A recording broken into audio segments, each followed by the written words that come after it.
Good morning everyone. So जोंहा न' खाथिनि फिल्डआवनो जों खारनो फैदो मर्निं वाक. एसे मटि जाजोब्बाय नालाय बैसागुबो सफैबाय मोसानांगौना ने बैसागुआव बिनानाव सासे दोङो बे आं बुंखानाय आरोना मर्निंआव आंखौ फोजा फैबानो जाबाय होननानै नङाबाथ' आं सिखारनो रोंखाया जेन तेनसो फोजा फैखादो जि सिखारनो बायो स' फाइनालि दिनै सिखारमारबाय आरो थ' बिदिब्ला भिडिअखौ स्टार्ट खालामसै जोंहानि फिल्डखौ जोंहानि फिल्ड नङा माने जोंनि फिल्डखौ आरो बे फिल्डआ जोंहानि माने मेन रड खाथियावनो आरो जोंहानि लामा खाथियावनो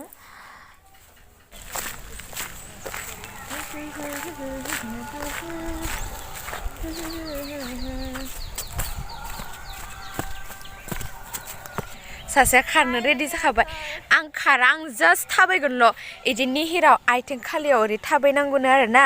माने मर्निंआ माने मोजां जायोनो आंनि मेगना आरो एसे माने साबाय थादोंमोन ओमफ्राय स' आंखौ डक्टरा आथिं खालियाव मर्निंआव थाबायनो होदो आरोना निहिराव मोजां जायोनो आरो स' थाबायगासिनो सासेया खारगासिनो हैलाय ओमफ्राय बेयाव मार्केट जायो आरो सेटारडेआव मार्केट जायो ओमफ्राय बे जाबाय स्कुला बिथिं फैब्रा एसे खाथियाव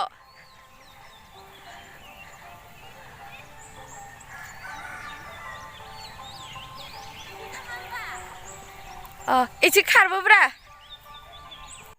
स' जों खारनो फैबोला टाइमा 5:20 बा 5:10 बेबायदि जादोंमोन आरो नङाबाथ' आङो 7:30 नङाबानो सिखारनो रोंखाया सानफ्रोमबो एलार्म होना दिनो आरोना नाथाय सिखारनोनो रोंस्राया स'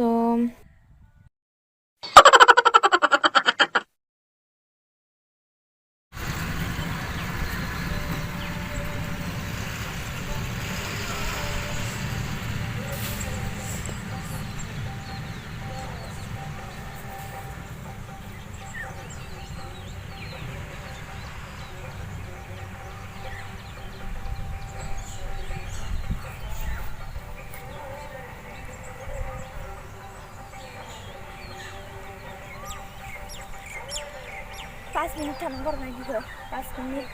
2 मिनिट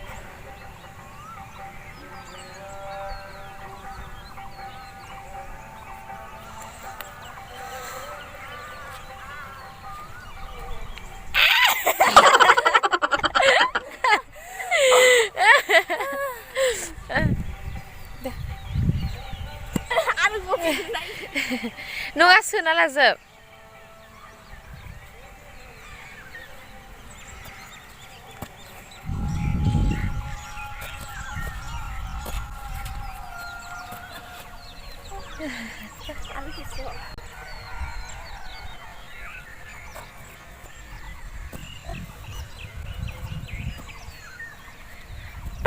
टय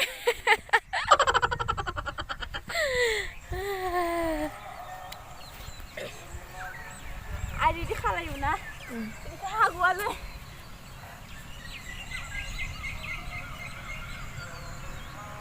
लगाओ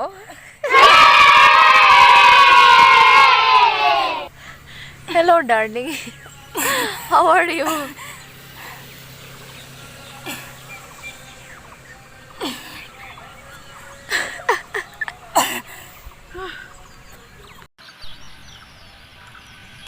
ओमफ्राय आंहाथ' थाबायनायल'खासो ब्रा आं खारनोबो रोङा बारनोबो रोङा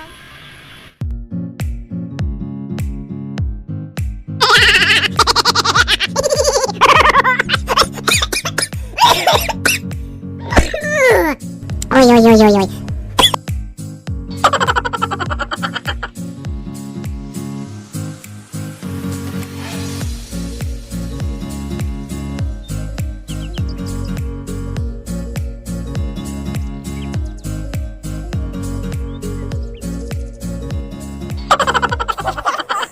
Zolaylay.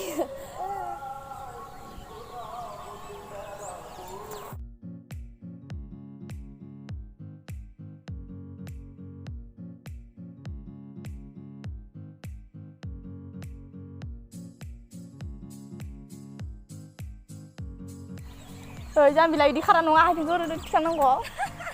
ओरै